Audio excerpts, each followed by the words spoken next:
ایک طرف تو آپ نے یہ کہا کہ جی پاکستان کی عوام جو ہے شعور کی اس حد تک نہیں پہنچی، بلوغیت اتنی بالغ نہیں ہوئی کہ وہ اس نظام کو سمجھ سکے جس کی آپ بات کر رہے ہیں۔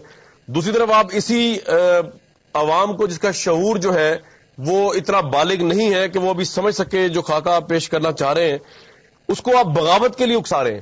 آپ یہ کہہ رہے ہیں کہ جی یہ عوام جو ہے جو اتنی اس میں شعور کی وہ منزل نہیں ابھی تک پہنچی، لیکن وہ بغاوت کرے۔ آپ کے خیال میں بغاوت جب کرے گی یہ عوام جس میں شعور کی وہ میچورٹی شامل نہیں ہے طاہر القادری صاحب، تو پھر پاکستان میں تو انارکی ہوگی۔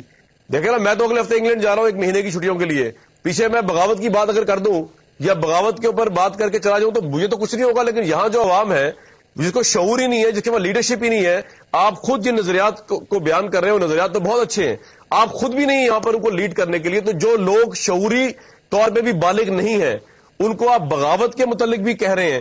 جب یہ بغاوت کریں گے تو اس ملک میں انارکی ہوگی، بے گناہ لوگ مارے جائیں گے اور لوگوں کے املاک کو نقصان پہنچے گا، لوگوں کے جان و مال کو نقصان پہنچے گا، یہ تو پورا کیوس ہو جائے گا طاہر القادری صاحب اگر آپ کی باتوں پہ امپلیمنٹ کر لیا جائے۔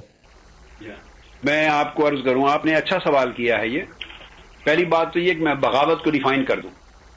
میری بغاوت سے مراد قطعی طور پر وائلنٹ ڈیفائنس نہیں ہے، نہ پروٹیسٹ ہے، نہ سول نافرمانی کی کوئی تحریک ہے، نہ اداروں سے ٹکرانا ہے، نہ خون ریزی ہے، نہ قتل و غارت ہے، نہ جان دینا اور جان لینا ہے۔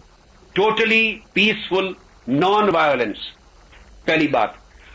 پھر نمبر 2، یہ بغاوت نہ ریاست کے خلاف ہے، نہ ملک کے خلاف ہے، نہ قومی اداروں کے خلاف ہے۔ بغاوت کو میں نے جو ٹرم یوز کی ہے، یہ اس انتخابی نظام کو مسترد کر دینے کے عمل کو بغاوت کہہ رہا ہوں کہ وہ الیکشن میں پارٹیسپیٹ نہ کریں، مسترد کریں اور پیسفل طریقے سے پوری دنیا کو اپنی resistance, non violent resistance against this in democratic corrupt electoral system register کروائیں۔ جسٹ میں کسی کو گتھم گتھا نہیں کروانا چاہ رہا، ٹوٹلی پیسفل پروگریسو ایک طریقہ ہوگا، نان وائلنٹ طریقہ ہوگا ایک۔ اب جو بات آپ نے کی وہ بڑی ویلڈ بات ہے، اس کا جواب بھی سن لیجئے۔ انارکی نہیں ہوگی۔ آپ مجھے بتائیے کہ ایران کے انقلاب سے لیتے ہیں، ایران کا انقلاب آیا، اس میں مذہبی عناصر بھی ایران کے شامل تھے، سیکولر عناصر بھی تھے، کمیونسٹ عناصر بھی تھے اور معاشی تبدیلی والے عناصر بھی تھے۔ ان کے سامنے تفصیل سے خاکہ نہیں تھا نظام کا۔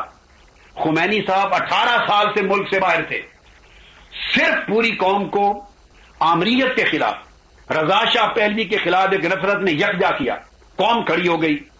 اور خمینی صاحب کے ارائیول سے 18 دن یا 12 دن پہلے رضا شاہ پہلوی ملک چھوڑ کے چلا گیا۔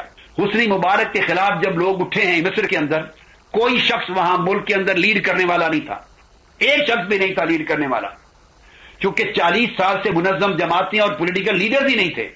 لوگ تنگ آ کر الٹیمیٹلی حسنی مبارک کے آمرانہ نظام کے خلاف خود اٹھ کے کھڑے ہو گئے، آمریت کے خلاف۔ بس ایک سنگل پوائنٹ تھا، آمریت کے خلاف اٹھے، اور اب الٹیمیٹلی پروسیس الیکشن کا شروع ہو رہا ہے، اس میں جاتے رہیں گے، چینج آئے گی، مگر کوئی خاکہ ان کے سامنے نہیں تھا کہ فیوچر میں کیا ہوگا۔ انہوں نے صرف دیکھا کہ آمریت کے اس بت کو ہٹایا جائے۔ لیبیا میں کرنل قذافی 40 سال سے کوئی پولیٹیکل لیڈر نہیں ہے، کسی نے تحریک کو لیڈ نہیں کیا، ایک لیڈر بھی نہیں تھا۔ قوم ایز اے ہول اس نظام کے بت کو پاش کرنے کے لیے اٹھی ہے، جنگ لڑی ہے، الٹیمیٹلی وہ اپنی منزل کو پہنچی۔ ایک پتھر کسی کو نہ پھینکیں اور کسی کی املاک نہ چلائیں، ایک خون کا قطرہ نہ بہے۔ I am a peaceful person, non violent طریقے سے آئیں اور قوم دنیا کی اقوام کو میسج دے کہ we reject this corrupt political and electoral system, we don't want this system.